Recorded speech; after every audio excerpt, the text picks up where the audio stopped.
buenas noches. Mi nombre es Valerie Fausto, esto es Sincronizados y les doy la más cordial bienvenida a esta sección llamada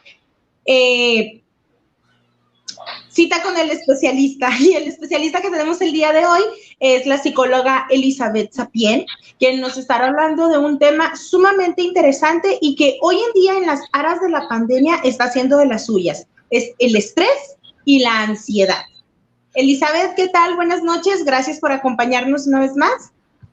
¿Qué tal? Buenas noches, al contrario, gracias por invitarme y pues con temas como dices tú de mucha actualidad, pues con esta situación de la pandemia pues hemos tenido muchos casos tanto por cuestiones de estrés como ansiedad, depresión, ahora sí que como dicen, la siguiente crisis es la de salud emocional. Exacto. Elizabeth, ¿por qué empezamos con esto? ¿Qué es primero, el estrés o la ansiedad o viceversa? ¿Qué sucede? ¿Por qué se ocasiona? Y sobre todo, ¿cómo repercute entre nosotros? ¿Cómo nos damos cuenta que lo padecemos? Fíjate que es importante lo que comentas. Es difícil cuando no tenemos educación emocional saber que estamos pasando por ansiedad o por estrés. El estrés porque resulta ser algo que acostumbramos a manejar, entre comillas, que lo tenemos muy constante y no podemos darnos cuenta que nos está generando una afectación.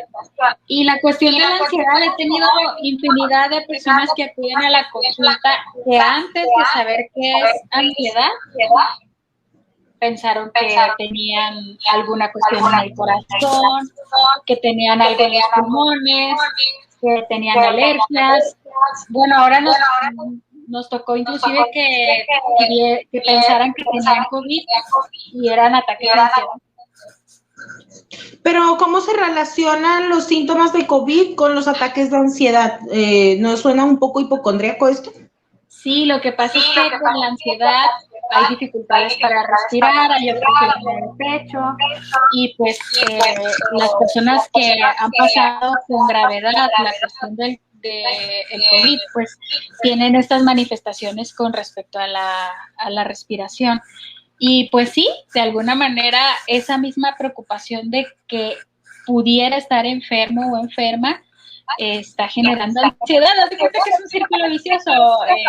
Estoy preocupada o preocupado por tener COVID y entonces me da ansiedad y entonces de ahí es algo difícil y complicado.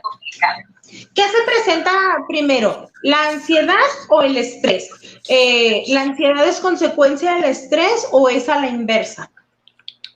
Bueno, yo creo que no son directamente relacionadas. Hay personas que a lo mejor padecen solamente de estrés y hay personas que solamente padecen ansiedad. Es decir, que la persona ansiosa no sufre de estrés forzosamente. La persona ansiosa tiene ciertas características muy definidas, desde la cuestión del pensamiento. Por ejemplo, una persona ansiosa se adelanta mucho a los acontecimientos, se preocupa, y no precisamente quien se estresa va a padecer ansiedad. Ok. ¿Cuál es la diferencia entre uno y otro? El estrés es una respuesta ante las exigencias del ambiente, sobre todo una respuesta que ya es inadecuada, que no sabemos que está generando una respuesta fisiológica, por ejemplo, tensión a lo mejor en la mandíbula, a lo mejor tensión muscular, dolores de cabeza, colon irritable, ahora sí que detona situaciones o enfermedades que a lo mejor la persona también ya padece, o no sabemos cómo es que empezó, a lo mejor una persona que tiene colitis empezó por el estrés. Inclusive ahora hay manifestaciones físicas en la piel que están asociadas al estrés. Una de ellas muy famosa últimamente, sobre todo aquí que estamos en la rama de la industria maquiladora, se ha detectado a muchos ingenieros, por ejemplo, con culebrilla, una enfermedad de la piel, que la raíz, más que física, tiene que ver con el estrés. Fíjate qué importante esto que te digo de las personas en el trabajo, porque antes se veía muy normal que a lo mejor una persona de un puesto elevado pasara por infartos, y los infartos pudieron haber sido causa de periodos prolongados o exposición prolongada al estrés. Ok. Entonces, el diferentes tipos de estrés? Sí, puede ser, algunos autores manejan como que hay un estrés saludable, como esa exigencia te hace salir adelante, te da como un choque de energía para sacar tus actividades, pero cuando esto ya se vuelve en tu contra, cuando, como te menciono, ya hay síntomas negativos en tu cuerpo que pueden causar alguna alteración, pues ya no estamos hablando de algo normal. Ok. Entonces el estrés no es normal, es como que una alteración un poquito más fuerte ante las presiones del ambiente. Y la ansiedad, yo creo que es un trastorno bueno, tiene dos cosas, tanto el trastorno del estado de ánimo o trastorno de personalidad, porque puede ser una situación que nosotros le llamamos o de alguna manera crónica, alguien que toda su vida va a tener una tendencia a la ansiedad, o también puede ser un periodo agudo, y este periodo agudo quiere decir que se presenta solo en una fase de tu vida motivado por alguna situación. Y un estrés o una ansiedad aguda se puede volver crónica si yo no tengo un tratamiento adecuado. Ok, entonces puede ser sumamente peligroso. ¿Cómo hago yo para distinguir que tengo estrés? Por ejemplo, ahorita ponía nos daba el dato de lo laboral, pero bueno, también los estudiantes pueden tenerlo. Comentábamos al principio del programa que la pandemia nos está generando todo este estrés, el encierro. Tenemos a los niños en casa, los niños se están volviendo sedentarios, no salen a distraerse, a correr. Todo esto los está afectando, pero también afecta a los adultos que no hayan que hacer para entretener a los niños y para relajarse ellos mismos. Pero soy capaz de darme cuenta que estoy estresado, soy capaz de darme cuenta que estoy comenzando a padecer ansiedad o que mis hijos lo están empezando a padecer. ¿Cómo hago para esto? Para detectar como, se cortó un poquito tu audio, para detectar como en las etapas tempranas. Claro. Pues viendo esas reacciones, es que pensamos que el cuerpo está desconectado de la mente. No sé por qué. Creemos, inclusive, a veces cuando empiezan sus procesos de terapia, les ponemos algunas técnicas de relajación que son efectivas para el estrés y para la ansiedad.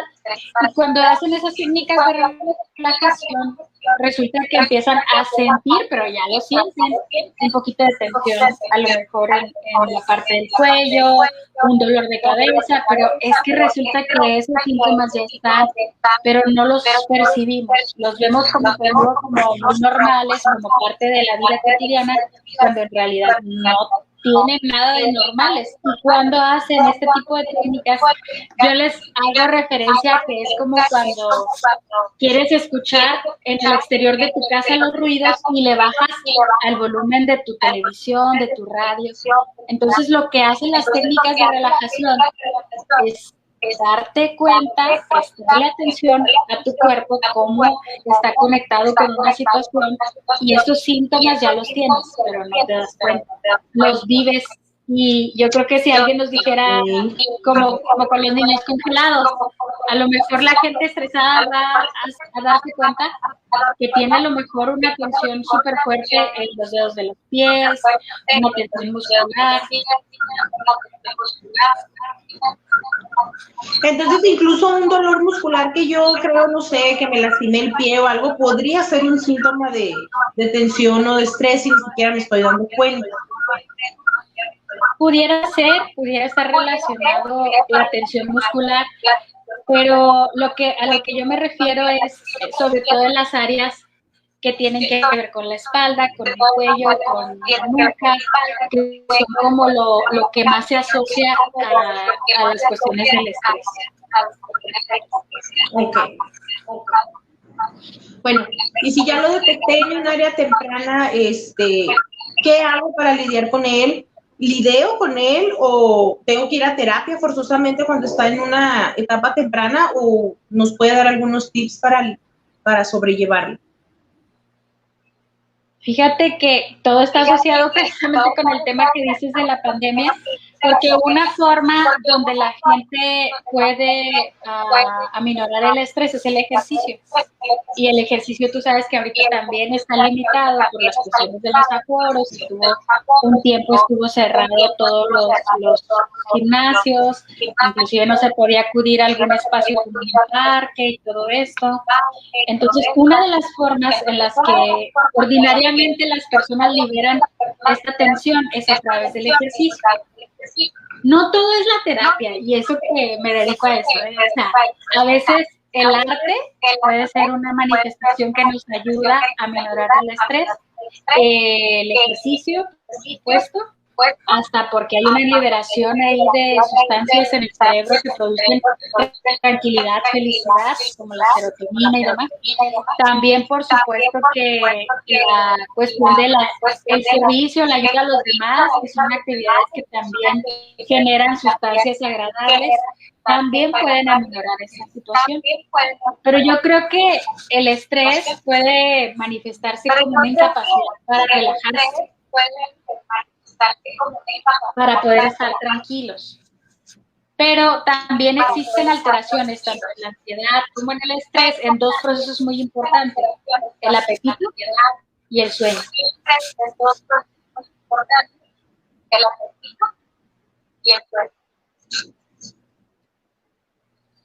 ¿De qué manera impactan estos Entonces, dos? si tengo problemas para dormir, y fíjate que precisamente el fin de semana que estaba tomando una clase, hablaban mucho acerca de la cantidad de trastornos emocionales que están asociados a no dormir bien. ¿Y a qué me refiero a no dormir bien? Hay que investigar a qué la gente puede referir que duerme bien y duerme 5 horas. Puede referir que duerme bien y se duerme hasta la madrugada. O duerme de más, yo duermo muy bien, duermo 14 horas, no, espérame, no es normal, no hay tantas horas. O puedo dormir bien, según yo. Entonces, muchas horas de dormir. Puedo dormir bien, casi no se escucha muy diferido. Puedo dormir bien, pero resulta que me despierto 5 veces al día o en la noche, me despierto 5 veces. Entonces, y realmente tampoco Así es. Entonces, hay mucha gente que no descansa. Es más, te voy a decir, descansa su cuerpo, pero no descansa su mente. Escucha las conversaciones, no tiene un sueño reparador, que le llamamos nosotros. Y entonces, el ciclo del sueño es muy importante. Es como en la computadora reiniciar. ¿Qué pasa con la computadora si la dejamos encendida por mucho tiempo y abrimos muchas ventanas y de repente se traba? Entonces, nuestro cerebro necesita este descanso, el sueño reparador. Okay. La alimentación también es importante, comenta. Sí. Cuando hablamos la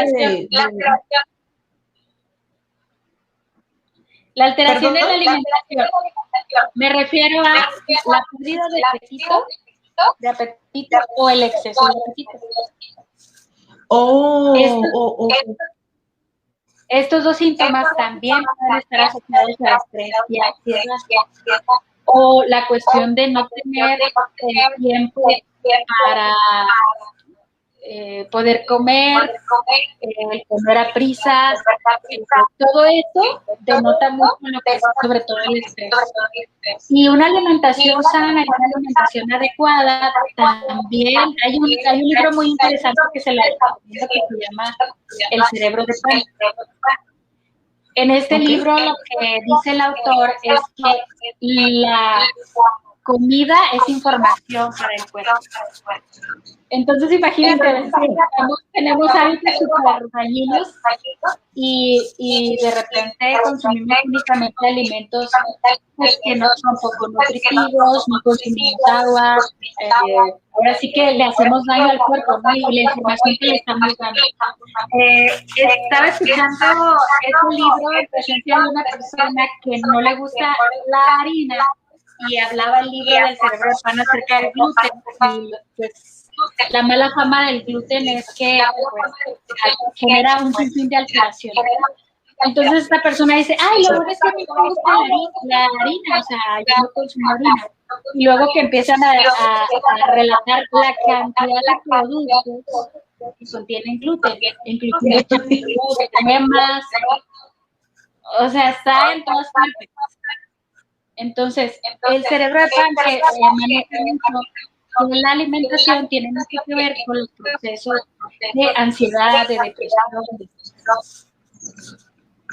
¿Hay algún alimento que nos ayude a bajar estos índices de estrés o algún té o algo que esté relacionado que nos pueda ayudar a mejorar esta situación? Sí hay alguna lista de alimentos, igual y yo creo que hay que ajustarlo, por ejemplo, que sea una dieta balanceada, saludable, el consumo de agua, la disminución de productos tan procesados y demás. Sí, está comprobado que te generan una mejor calidad de vida. Pero vamos a ser claros, ni siquiera tenemos nuestras 3 comidas, 3 a 5 comidas. A veces ni siquiera te sientas a comer.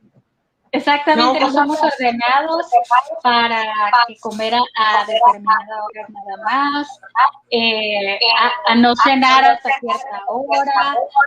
Ahora sí que hábitos básicos. Ni siquiera estamos hablando de lo que estamos consumiendo, ni siquiera los hábitos de los periodos, de la cantidad, de todo este tipo de cosas.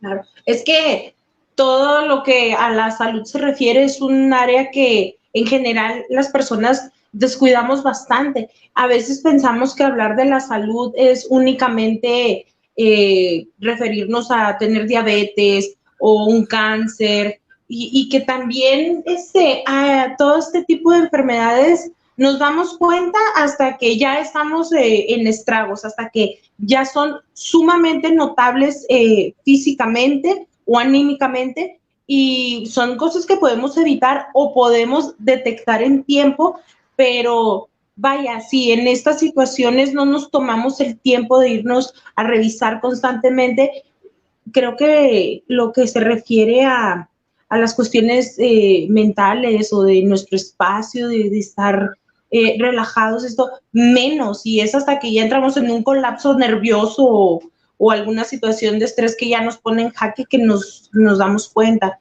Definitivamente nos hace falta estar más en contacto con nosotros mismos y preocuparnos de nuestra salud. Y no sé qué piensa usted de esto, pero a no tenerle miedo a gastar, ¿no? Porque usualmente nos gastamos el dinero en lo que sea, menos en el médico, porque siempre decimos, está carísimo. Sí, las prioridades en la economía. Bueno, por ejemplo, las mujeres en nuestras uñas a veces gastamos 300, 400 pesos, que es lo que cuesta una consulta a la terapia. Valerie dice, oh, sí, de hecho, hay prioridades a veces. Pero fíjate, antes de la consulta, tú tocaste un tema muy interesante. La salud no es la ausencia de la enfermedad. O sea, hay un sinfín de cosas que no denotan la salud, aunque no estés enfermo. Entonces, cuidar de la salud. Eso ya me hizo ruido, como que no distinguí. A ver. El estar sano no significa que no estés manifestando una enfermedad. Puedes no manifestar enfermedad y no estar sano.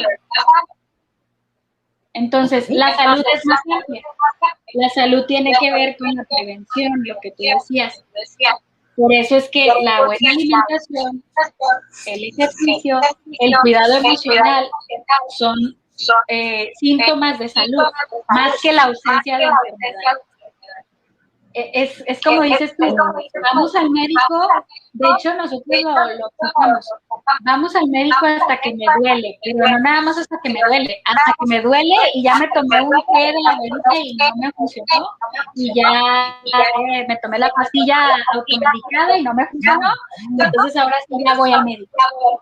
Pero hay muchos pasos atrás donde yo pude darme cuenta que mi salud está en decremento. Entonces, yo creo que la base es el autocuidado. Y esta parte del autocuidado es muy interesante. Ahorita te dije conductas de autocuidado, alimentación, sueño y descanso, recreación, porque emocionalmente también necesitamos actividades recreativas, hacer más de lo que nos gusta hacer, aminorar el estrés, aprender cosas nuevas, aminorar el estrés, hacer cosas nuevas y diferentes, aminorar el estrés. Entonces te digo, alimentación, sueño y descanso, recreación, el cuidado personal o el cuidado físico. A veces simplemente disfrutar del baño con calma, el poder a lo mejor hacer una rutina también de cuidado del cuerpo. Y fíjate qué absurdo, porque cuando tenemos pareja queremos que nos cuide y nos mime y nos apapache y nos diga muchas cosas, pero eso no lo hacemos por nosotros mismos. Claro, a veces somos crueles hasta frente al espejo, ¿no? Cuando te estás sacando una selfie y tú mismo te dices cosas que ya van ahí generándote una ansiedad, un problema. Ahorita que decía del baño, eso me cayó como anillo al dedo. Yo soy una persona que se tiene que bañar rapidísimo porque siempre estoy corriendo y ahorita me pongo a pensar, es cierto, cuando tengo un día de descanso, me tardo bañándome, como que a disfrutar el sentir que me talló el cuerpo, que le estoy dando un ratito, el chorro de agua, es verdad, y no lo tomamos con esa seriedad, no le damos la importancia que tiene realmente. A veces sí, claro que tiene que ver el calorcito del agua, el flujo, es un masaje también al cuerpo.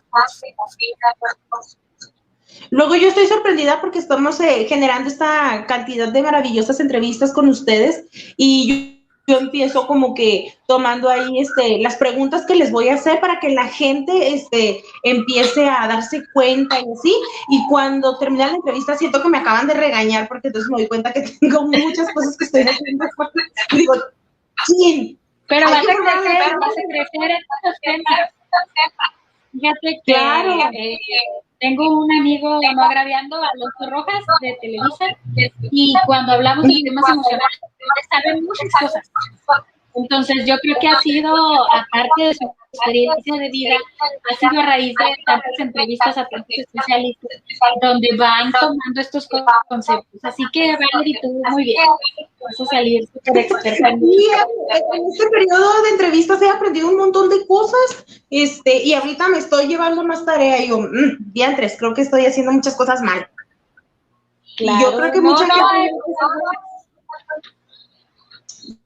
Sí, esperemos que la gente ahí en casita también empiece a detectar lo que está haciendo mal, lo que no le está beneficiando personalmente y también a nivel familiar, porque a veces lo que nosotros vamos aprendiendo, pues lo vamos haciendo extensivo a la familia y eso nos va beneficiando a todos.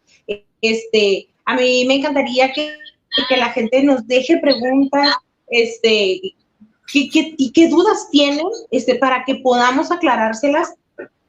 Y sí, definitivamente esta sección nos ayuda a darnos cuenta de que estamos haciendo las cosas mal, que no nos estamos cuidando. Es muy importante la salud y no se limita a lo que decía usted, ¿no? Las enfermedades, ¿no?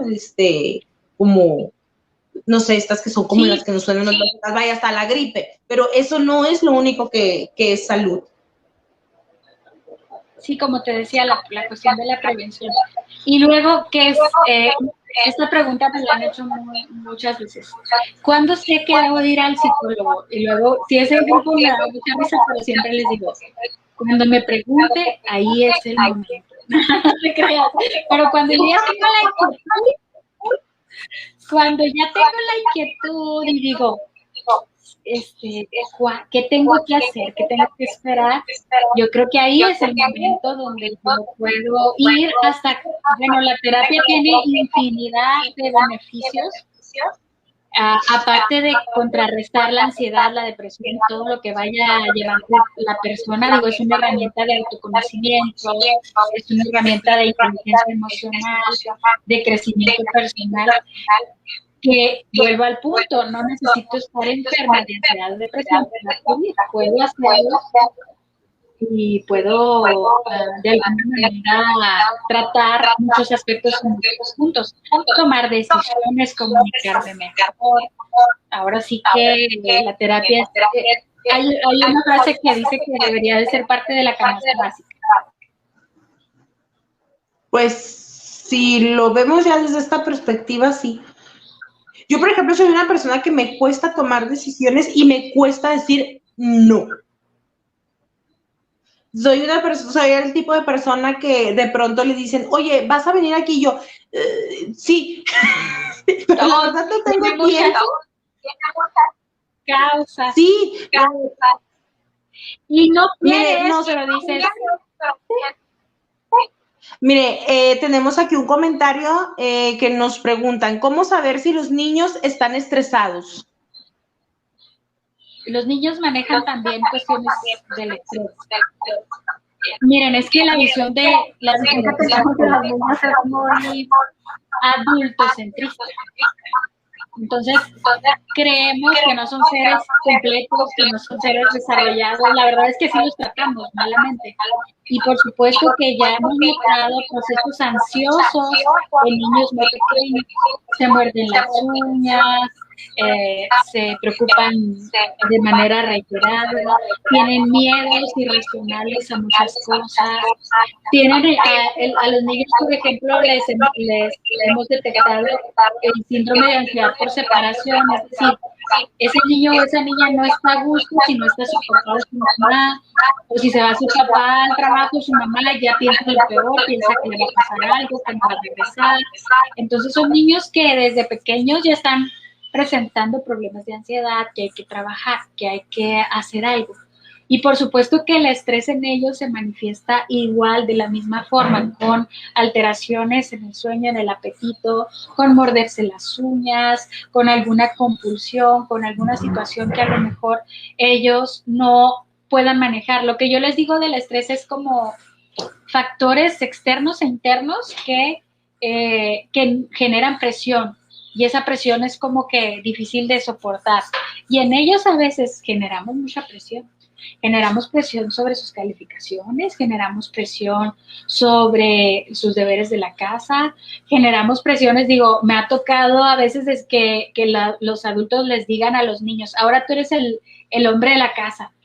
O sea, por favor, evitemos ese tipo de expresiones, porque no son los hombres de la casa, ni son los pilares de la casa. No les demos más carga de la que pueden ellos resistir, o darles una responsabilidad muy grande con respecto a sus hermanos. Y hay familias donde les dicen, si le pasa algo, es tu responsabilidad. Y es un niño a lo mejor de 8 años, de 9 años. Entonces sí generamos estrés. Claro, ya al final ni siquiera se divierte jugando por estar cuidando que la hermanita no se caiga, ¿verdad?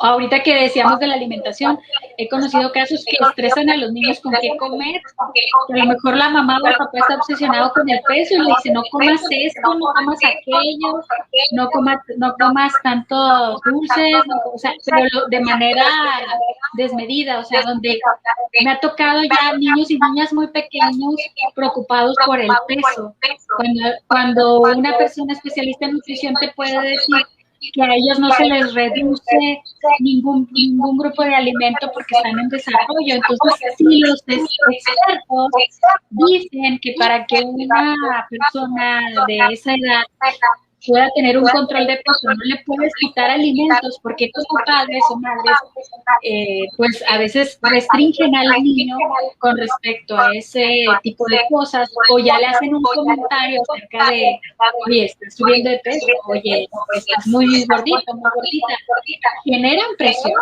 y generan estrés. Ya que tocamos el de que nos dejaron aquí del estrés en los niños, me viene a la mente, ¿cómo lidiamos con el estrés del adulto mayor? Por ejemplo, ahorita que volvemos al tema de la pandemia, ¿no? A veces estamos todos en la casa, están los niños, que no, o sea, es que la casa ya se convirtió en todo, se convirtió en un centro laboral, se convierte en el núcleo familiar, se convierte en el centro de estudios, el centro de tareas, de juegos, o sea, la casa ahorita ya es todo. Y a veces también tenemos en casa a adultos mayores, que, bueno, debe ser bastante pesado, ¿no? ¿Cómo ayudarlos, igual con los niños? Fíjate que yo creo que también hay menos cultura. He tenido menos consultantes adultos mayores, pero he tenido. ¿Qué les preocupa a un adulto mayor? Bueno, primero la cuestión de no producir, porque esta sociedad sí nos marca que quien no produce no es valioso, y entonces me ha tocado lidiar con esa ansiedad de personas adultos mayores que se sienten para lo que la sociedad pudiera decir como inútiles, cuando en realidad no es así. Ellos ya pasaron por un ciclo de vida y de trabajo. Ansiedad acerca de la preocupación de si va a haber el recurso económico. ¿Por qué? Porque ya no depende de ellos en el aspecto laboral y productivo, y entonces genera estrés y genera ansiedad el saber si van a tener un sustento, si van a poder pagar un recibo. Entonces existe esta preocupación, y el adulto mayor es de las poblaciones menos visibilizada la salud emocional. Muchas veces pasan por procesos de depresión también, porque han cambiado de ciclo, ya no trabajan, están en su domicilio, se sienten una carga para las personas, y creo que es importante cuidar acerca de estos aspectos, acerca de ellos, ¿no? Creo que mi consultante, que por cierto la vi de alta y se fue súper transformada y contenta, tiene 83 años más o menos. ¡Wow! Y la llevó su nieta. Su nieta.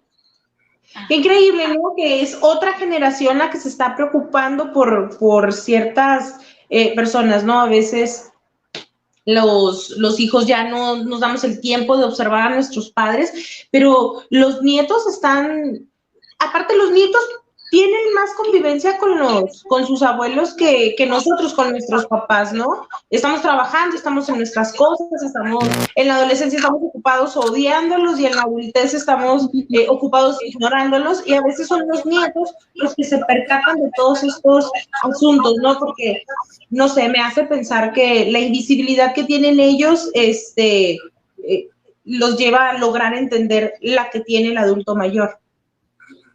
Sí, definitivamente, y por supuesto que son personas que requieren ese apoyo y que no tenían precisamente por cultura la apertura a ir con un psicólogo, con un terapeuta, y que pues que se sorprenden con los avances, con los resultados. ¿Te imaginas? A veces viven atormentados por una culpa que nosotros le llamamos falsa, una culpa falsa, donde no tuvieron absolutamente nada que ver, y pasan toda su vida pensando que sí, sintiéndose mal por ello, tomando decisiones por ello. Entonces, pues yo creo que sí, definitivamente es importante el cuidado emocional a todas las edades. Y ese tema, Valeria, está muy interesante, de por qué no sé decir que no. Hay que aprender a decir que no cuando hay que decir que no. Sí, claro, yo empiezo a decir que sí a muchas cosas, y siempre termino restándole tiempo al sueño. Entonces me dicen, ¿te vas a hacer cargo de esto? Y yo, sí. Y cuando menos pienso digo, ay, pues ya no alcancé a dormir. o ya nada más voy a dormir este tiempo. Y entonces sí, es importante aprender a decir que no y cuidar las horas de sueño. Ya son dos cosas ahí que se me están juntando, está muy mal. Regresando a lo de los adultos mayores, me hace mucho ruido esto que decía usted de la culpabilidad, y es que también como a los niños a veces les damos responsabilidades que tal vez no les corresponden, ¿no? A veces están adultos mayores que deberían estar descansando y tienen la responsabilidad de cuidar a los nietos, y no hablo solamente de nietos que son pequeñitos de edad, sino a veces están en la adolescencia, y vaya, ya para los padres es difícil lidiar con estos cambios hormonales que tienen los hijos.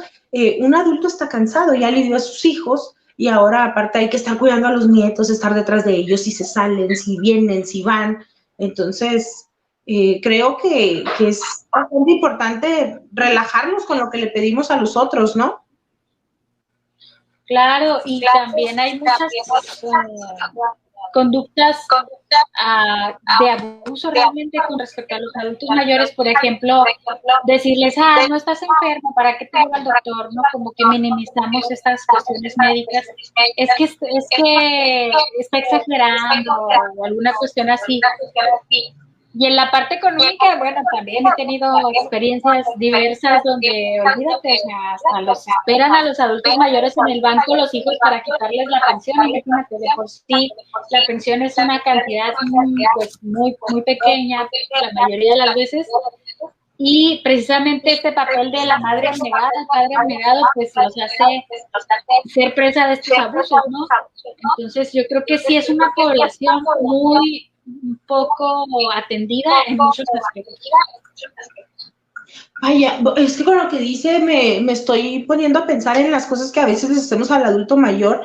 Por ejemplo, un niño viene y te pregunta algo y con toda la paciencia del mundo le dices, a ver, se hace así. Pero a veces te llega un adulto mayor y te dice, ¿y cómo entro a Face? Y ahí estás tú como, no voy a entender, hombre, aquí, mira, dale aquí, ya te había dicho. Entonces es una cuestión muy interesante. Los llevamos a un estrés en el que ni siquiera nos damos cuenta. Yo me estoy poniendo a pensar en eso ahorita que estamos tratando el tema. Claro, de hecho hay programas muy padres en algunas ciudades y países donde los jóvenes les enseñan a los adultos mayores a utilizar la tecnología, a utilizar el cajero automático, simplemente porque muchas veces sufren de estos abusos porque ellos no saben utilizar el cajero automático. Ahora sí que vamos a lo básico, habilidades para la vida, y ahora la tecnología y las cuestiones de, como esto que te digo, un aparato como el cajero, pues son cosas que ellos tienen que saber manejar para seguir siendo independientes. Entonces, la utilización del teléfono, así es. Claro, entonces, porque... y claro que ellos también se estresan de no saber hacer algunas cosas, y nosotros no tenemos, como dices, la paciencia a veces para guiarlos. Y para lidiar, fíjate que voy a contar un caso con fines educativos. Una persona que no quería estar en esta ciudad, tenía su casa en otra ciudad, pero aquí tenía una hermana, y la hermana quería que se quedara aquí con un adulto mayor. Y me da así como que un poquito la anécdota, ¿no? Entonces le dijo, no me vas a dejar ir, porque vivía creo que en Tijuana. No me vas a dejar ir a Tijuana, dice. Ok, entonces voy a empezar, y empieza a sacar sus ahorros y a romper los billetes y a aventarlos por la ventana. Y la señora así, ¿qué estás viendo? ¿Qué le está pasando, no? Pero realmente no estaban respetando la voluntad de él. Hasta que él hace eso de los billetes, ahora sí ya dice, no, es que ya está muy mal, vamos a llevarlo con una psicóloga, y ahí van y me lo presentan, ¿no? Y realmente no estaba mal. Bueno, una persona adulto mayor sí se puede volver un poco de carácter difícil, un poco por el ciclo de vida obstinado, si ustedes lo quieren ver de esa forma, pero esta manifestación que él hace de los billetes y tirarlos por la ventana, todo esto, es porque no estaba respetando su voluntad. Era una persona con toda su capacidad intelectual de decisión, y no le estaban permitiendo viajar, le estaban escondiendo su identificación para viajar. Pues es que de alguna forma hay que llamar la atención, ¿no? Es tu señal de protesta. Los niños brincan en los sillones y tiran cosas. Pero pues, me dice, pero fíjate, me dice, pero no creas, señorita, yo tenía unos guardados ahí para el viaje. Solo tiré así para que me hicieran caso, dice. Interesante. Bueno, es que tiene uno que encontrar las formas de hacerse escuchar, ¿no? Es algo similar a lo que la sociedad hace cuando termina con protestas, con pancartas por las calles. No es que estemos mal de la cabeza, es que simplemente estamos manifestándonos de alguna forma, pidiendo la atención que no nos han brindado con los debidos comportamientos que deberíamos de tener. Pues no me haces caso, yo busco la manera, ¿no? Claro, claro que sí. Entonces, bueno, tenemos que estar bien atentos a todos los síntomas de ansiedad y de estrés y no minimizar ni nuestros síntomas ni los síntomas de los demás, como lo estamos viendo en poblaciones como niños y niñas, en poblaciones como adultos mayores. Pero yo creo que lo importante es no pensar que es normal, no es normal estar tensos, no es normal, a veces tenemos por cuestiones de estrés y ansiedad, hormigueo y entumecimiento, y lo vemos como algo cotidiano, está asociado a ansiedad y a estrés. A veces palpitaciones o taquicardias están asociados a todos estos dos trastornos, opresión en el pecho, dolores de cabeza recurrentes, la pérdida, te digo, de apetito o el exceso de apetito, tendencias también a la cuestión de la culpa, como a manejarnos mucho en esta situación de la culpa, ser como muy aprensivos ante la situación, rascarse, morderse las uñas, frotarse, pueden ser síntomas de estrés. Hay gente que lo ve muy normal, pero siempre se rasca la cabeza, o se talla las manos, o hace un movimiento repetitivo, y está asociado un poquito esta cuestión del estrés. Fíjate que, por ejemplo, se la pasa haciendo cosas como esta. Sí, claro que sí, sí puede ser. Ok, interesante. Hay muchos hábitos destructivos que utilizamos para minorar el estrés, como lo que es el tabaco y el alcohol. Entonces, este tipo de cosas pueden generar, hay mucha gente que también sube de peso por cuestiones de ansiedad. De hecho, hay tratamientos que se utilizan con el médico para minorar primero la ansiedad por la comida. Entonces, tiene mucho que ver con eso. Por supuesto, también una alteración en cuanto a el apetito sexual, una disminución, por ejemplo, un desinterés. Y no estamos hablando solamente del sexo como tal, sino del sexo opuesto, a tener un contacto físico. Ahora sí que la persona en un estado de este tipo puede estar como muy sobre sí mismo y no querer tener un contacto en este sentido.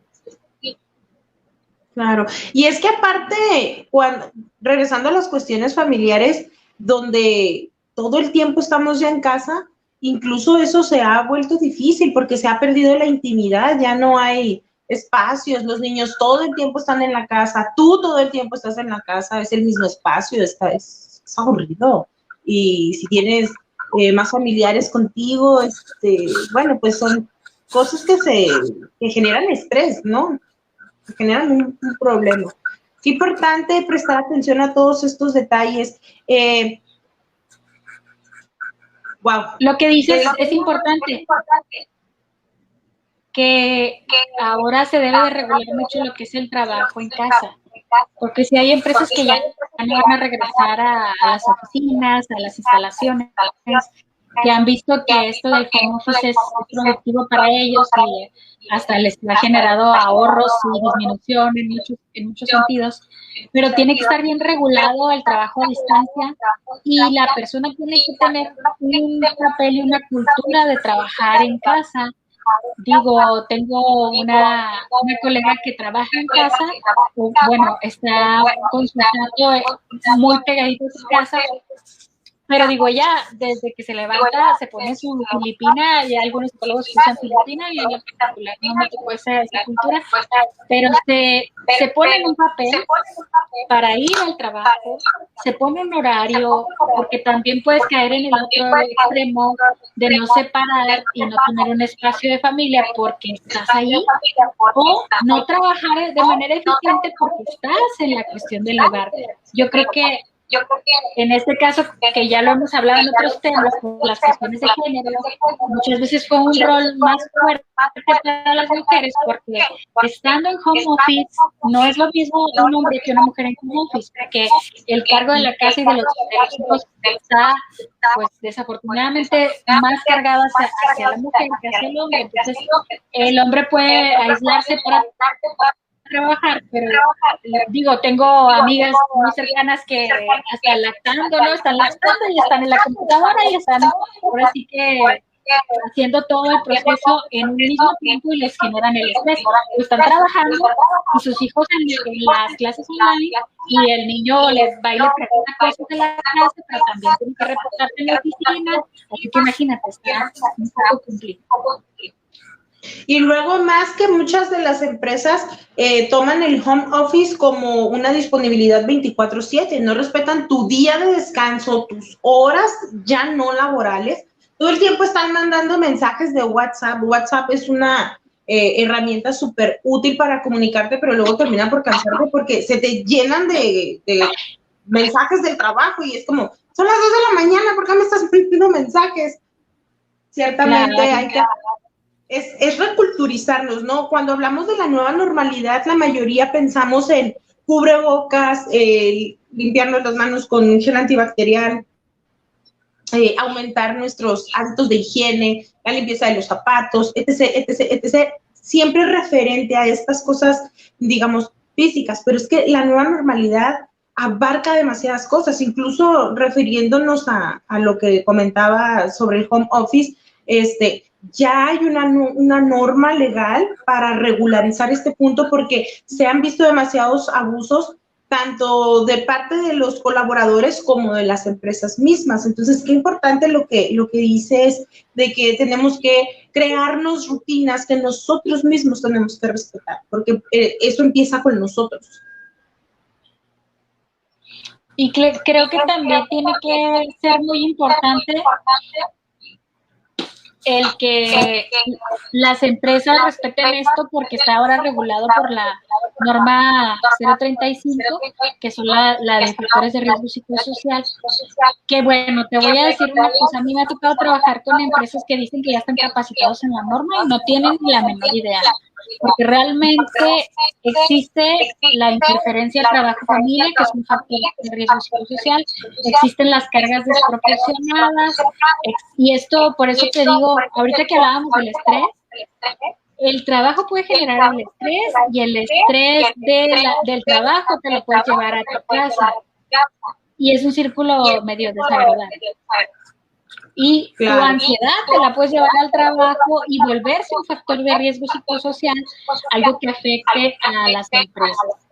Pero digo, la verdad, la capacitación que se impartió en las empresas de la norma fue muy deficiente y no están tomando conciencia que tiene que estar a cargo de un psicólogo. En España, por ejemplo, los psicólogos que trabajan esto son los psicólogos de mi área, que es el área forense. ¿Por qué no el laboral? Porque estás en la misma organización, no puedes ser juez y parte. ¿Por qué no el clínico? Porque tienes también que tener una visión muy objetiva acerca de la evaluación del estrés. Entonces, España lleva más o menos unos 10, 12 años, 15 años de avance a México en cuanto a factores de riesgo psicosocial, y si tiene muy bien, inclusive está regulado y penalizado mandarle mensaje al subordinado después del horario laboral, y hay multas, o sea, no es algo como que se lo dejen a su criterio, ¿no?